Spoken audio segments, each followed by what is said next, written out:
আমি এই জাগতিক জগতে কেবল তারই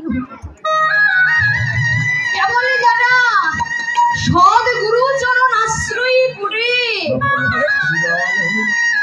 তিলক মালা পরিধান করে আমার নাম করেছে, কেবল আমি জাগতিক জগতে তার হই। ওমা, আপনারা সবাই গুরু মন্ত্র নিয়েছেন কিংবা নিয়েছেন? দেখি একটু ডেকে নিয়েছে। ওমা নিয়েছেন, বাবা নিয়েছেন।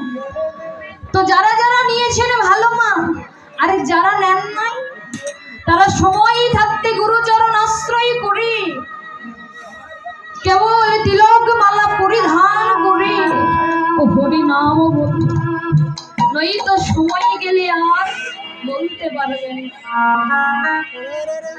তাই বলেছি আমি তার হই না, তার হই কেবল এই জগতে যে